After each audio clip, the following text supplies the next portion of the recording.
Hey guys, how are you? So, as I'm sure you've heard, we've actually talked about it on this channel before. The state that I live in, California, has seen probably one of the worst fire seasons that we have seen in a very long time. We have wildfires all over our state to the point where even I in Los Angeles, there was about a few days where I didn't go outside because the air quality was so bad. Since the beginning of this, we've had sort of conflicting accusations. You have President Trump on one end saying it's forest management, and then you have Gavin Newsom on the other end saying, no, it's Trump's fault and it's climate change and this is the future. It's all climate change, Trump's fault, because as we know, whenever the wind blows, it's Trump's fault. Well, I recently caught Gavin Newsom on air in a lie, and I want to explain that to you now, so please pay attention to this. I mean, of course, we all know he's lying about climate change being the number one issue, but he also did something else pretty interesting, and I want to get into that. So follow along with me. I'm going to read you a little bit of this article it's on a website called Clear Energy, and the man who is writing this article is Steve Milloy. I believe he's an energy expert, and they talk a lot about climate and different energy things on their website. So let's just get into this. California Governor Gavin Newsom is trying to blame anyone and everything for his state's wildfires except himself.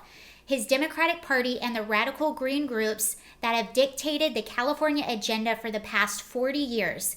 At a meeting before cameras with President Trump on Monday, now this was a few weeks ago, on Monday about the wildfires that have so far burned 3 million acres of California forests, Gavin Newsom faked an apology for California's failure to manage its forests. So I'm going to play you that exact clip and pay attention to what he says at the very end, because that's how we are going to debunk what he said.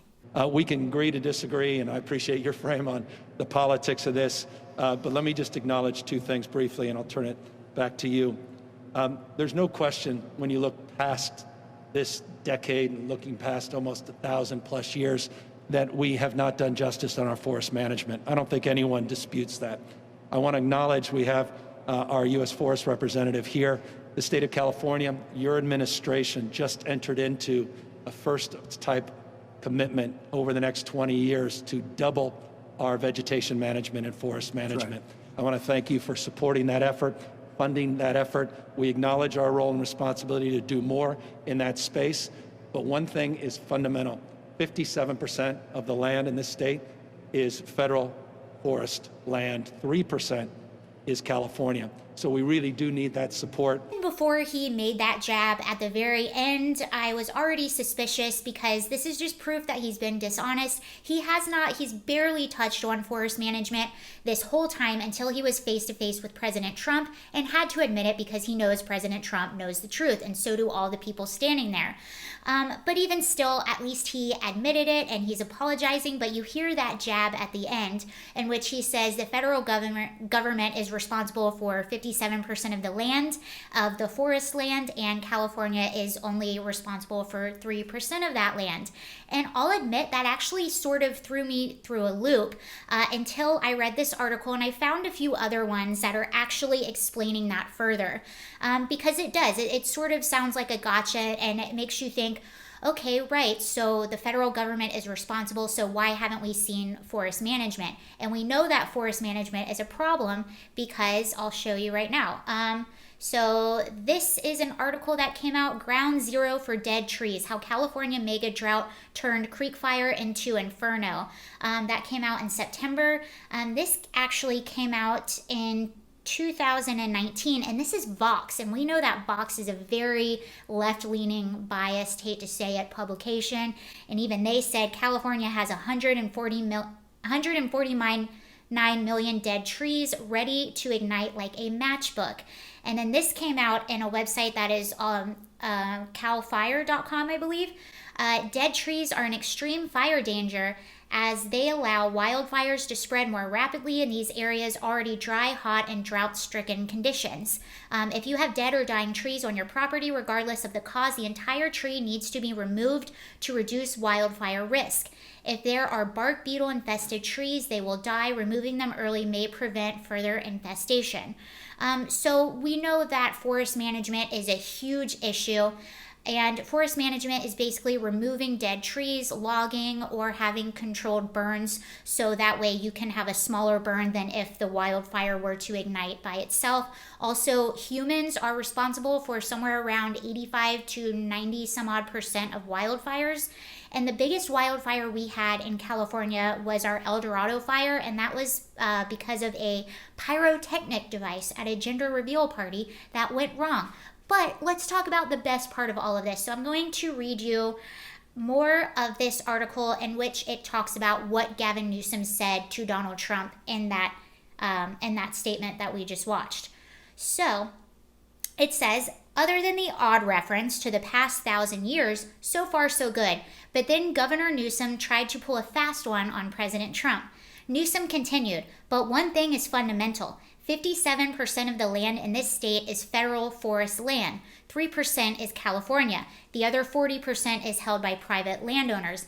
Now, this is true, and you'll see this point made a lot to make it look like the federal government is responsible for 57% of the forest land. But you need to look even deeper to know who is actually responsible for forest management. So it says, so Governor Newsom said, in effect, that while California has been remiss of the 3% of the forest it controls, the federal government has been remiss on 57% of California's forests. So the federal government is almost 20 times more at fault than California. This is complete nonsense. First, although the federal government owns 57% of California's forests, it actually only controls 0% of them when it comes to something like forest management, which is shorthand for controlled burns and logging.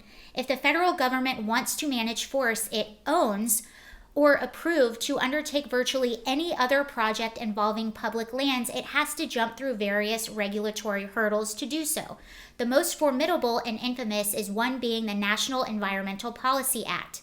Signed into law by President Richard Nixon in 1970, NEPA requires that the federal government produce an environmental impact statement for projects on public lands, a process that includes seeking public input, and it's subject to lawsuits. This sounds immensely reasonable, except that radical green groups now use the NEPA process to cause infinite delay for projects they oppose, from roads to pipelines. So while the federal government does not need to go through NEPA to fight wildfires on an emergency basis on public lands, it would need to go through NEPA and do more proactive and deliberate forest management. You may be assured that the environmental extremists would bring all their money, influence, political power, and lawyers to bear any effort to manage the 57% of California's forests owned by the federal government.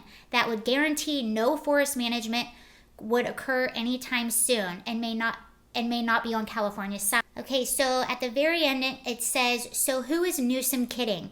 The sad but inconvenient truth is California Democrats and their green allies would rather watch their beautiful state be burned to a crisp than practice sensible forest management.